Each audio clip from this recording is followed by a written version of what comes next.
ओम शांति। नमस्ते आप सब श्रोताओं को। आज आपका 201 दिन का ईश्वरीय वरदान।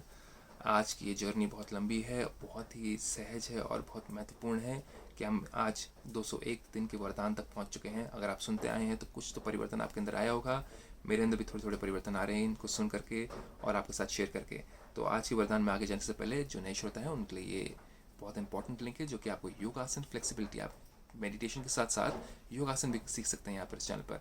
और डाइट के बारे में भी और सोने की कला के बारे में भी, कैसे रात को सोएं और पीसफुल सोएं, सब कुछ यहाँ मेंशन किया और के साथ भी शेयर करें सारी चीज़ें।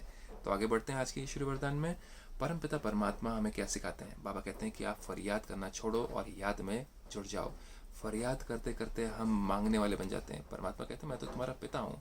पिता से कभी फरियाद नहीं करी जाती, ये दे दो वो दे दो। पिता को पता होता है कि क्या चाहिए, बस पिता के साथ में संबंध अच्छा होना चाहिए। तो यहाँ पे भी संबंध अच्छा होने का मतलब क्या है, उनकी याद में रहना, उनको याद करना घड़ी घड़ी। यानी कि काम लगे तब याद करना। काम लगता है जब दुख होता है, तब काम लगता है तो परमात्मा को याद करते हैं, जब दुख नहीं होता है तो परमात्मा को याद नहीं करते। वैसे भी फैमिली को तब याद करते हैं जब कुछ प्रॉब्लम होती है, ये चाहिए होता है वो चाहिए होता है, और जब भूल जाते हैं परमात्मा कहते हैं वो चीज़ यहाँ नहीं चलेगी। तो सदा सुख चाहिए, सदा शांति, सदा प्रेम चाहिए, तो याद में रहो। तो देखें और विस्तार में परमात्मा क्या कहते हैं।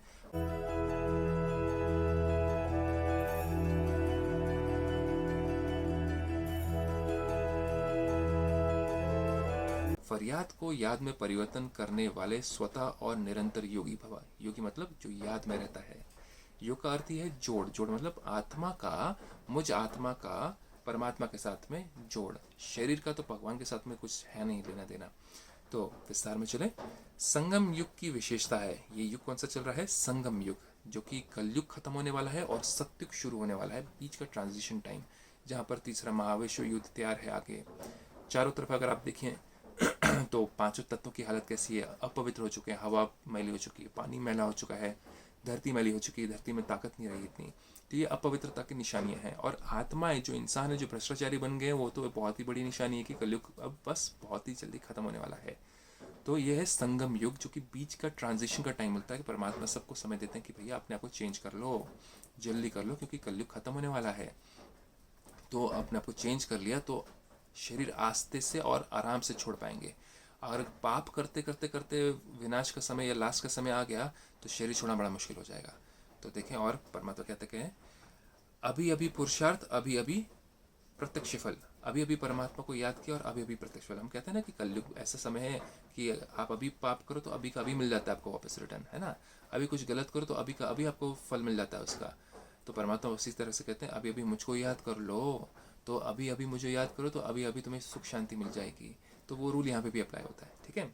अब बाबा कहते हैं कि अभी स्मृति स्वरूप, अभी प्राप्ति का अनुभव। स्मृति मतलब परमात्मा को याद किया, परमात्मा के गुण शक्तियाँ याद करी, मुझे कैसे चलना है इस जीवन में, कैसे रहना है, सब कुछ तो परमात्मा ने हर दिन हमें सिखाया हुआ है। मुझे गेस्ट बन करके रहना है इस जीवन में, मुझे अपने गुणों को इम्प्रूव करना है, मुझे पाप करने करना है, सहन करना है चाहे कुछ भी खाए। ये सारी चीज़ें किसके लिए? अपने संस्कार चेंज करने के लिए है। नहीं तो जवाब बहुत फटाफट दे देते थे, हम रिप्लाई दे देते थे। किसी ने कुछ गलत किया रिवेंज ले लेते थे, बदला ले लेते थे। परमात्मा कहते हैं वो आत्मा अपवित्र बन जाती है, वो जा नहीं पाती ऊपर, उसका हिसाब किताब चुकतू नहीं हो पाता है। तो हमें चुकतू करने का परमात्मा यहाँ पे साधन दे रहे हैं और तरीका दे रहे हैं। फिर देखें बाबा क्या कहते हैं। बाबा कहते हैं भविष्य की गारंटी तो है ही। भविष्य की गारंटी है। अगर हमने ये ज्ञान समझ लिया, हमने ये समझ लिया चक्र कैसे फिर रहा है, और हमें गुण चाहिए, शक्तियाँ चाहिए, नम्रता, धैर्यता, पवित्रता चाहिए, सहन करने की शक्ति चाहिए, क्योंकि शक्तिशाली आत्मा और गुणवान आत्मा ही सत्युग में जाएगी।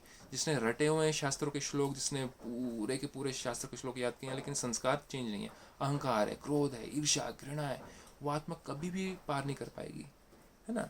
तो किसी के अंदर बहुत अच्छी कलाएं होती है, वो बहुत अच्छा गीतकार होता है, बहुत अच्छा गिटार बजाता है, बहुत अच्छा पेंटर होता है, लेकिन उसका वर्ताव बहुत गंदा होता है। तो वो कला लेकर के सत्युग में जाएगा कि वो गुण लेकर के सत्युग में जाएगा? तो कला तो सबके पास में होगी होगी, लेकिन अगर उसके अंदर कैरेक्टर अच्छा नहीं, तो वो कैरेक्टर, बिना कैरेक्टर वाला इंसान कभी स्वर्ग में कैसे पहुंचेगा? परमात्मा कहते हैं ये कंडीशंस हैं। तो यहाँ पर तो आपको तो कंडीशन तो मिली हुई है, आपको अपने आपको इम्प्रूव करना है।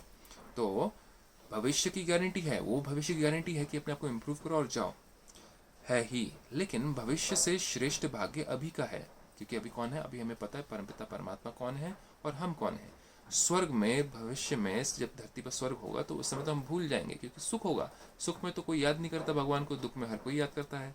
तो परमात्मा कहते हैं स्वर्ग, आधा स्वर्ग रहता है धरती पर, फिर नर्क शुरू हो जाता है। तो नर्क में हर कोई याद करता है, लेकिन स्वर्ग में कोई याद नहीं करता, तो हम उस समय भूल जाएंगे। तो अभी तो समय मिला है ना कि ये नर्क के टाइम पर हमें भगवान साथी बना हुआ है, तो उनको याद करें, उनके साथ में योग में रहें। तो परमात्मा कहते हैं, इस भाग्य के नशे में रहो तो स्वतः याद रहेगी कि अरे मुझे परमात्मा मिले हुए हैं, मेरे अंदर कोई भी कमी कमजोरी नहीं होनी चाहिए, क्योंकि कमी कमजोरी होती है तो विघ्न आते हैं, प्रॉब्लम्स आती हैं, रिलेशनशिप खराब होते हैं, सेहत खराब होती है और अपना मूड ऑफ होता है। अगर गुण होंगे, गुण इस्तेमाल करेंगे तो कभी मूड ऑफ नहीं होगा, सदा ही खुश रहेंगे, शांत रहेंगे, क्योंकि नेगेटिव थॉट्स, इम्प्योर थॉट्स करने से ही तो दुख मिलता है। तो परमात्मा कहते हैं ये तो तुम्हें प्राप्ति मिली हुई है इस जन्म में, मैं तो तुम्हें याद दिलाता रहता हूँ हर दिन इस पढ़ाई में। तो परमात्मा कहते हैं, जहाँ याद है वहाँ फरियाद नहीं। प्रभु ये कर दो, भगवान मेरे घर में ये ठीक कर दो, तब मैं आपको याद कर पाऊँ, मेरा ये काम हो जाए तब मैं आपको याद कर पाऊँ, मेरी इतनी कमाई हो जाए तब मैं भगवान आपको और याद करूँ। ये फरियाद नहीं चलती। परमात्मा कहते हैं ये उल्टी सोच है, कलयुगी सोच है, गंदी सोच है ये।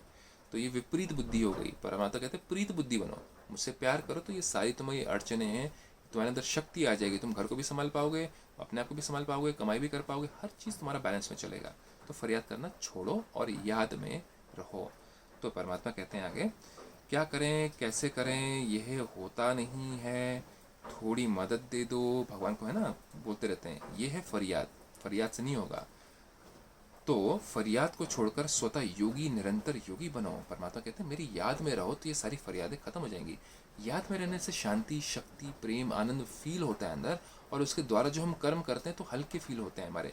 जो 10 मिनट लगाते थे कर्म करने में, वो हमें 2-3 मिनट में हम कर पाते हैं, क्योंकि मन हल्का है, शांत है।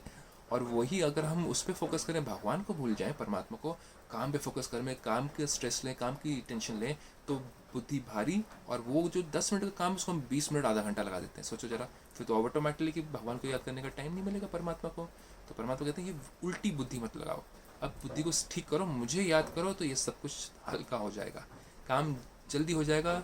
आधे घंटे का काम तुम 10 मिनट 15 मिनट में करोगे, तो तुम्हें मुझे याद करने का और टाइम मिलेगा। तो इस चीज़ को बढ़ाना है हमें, पुरुषार्थ को। तो आज का ये ईश्वरीय वरदान, आप सुखी रहें, शांत रहें, खुश रहें, तंदुरुस्त रहें। ओम शांति।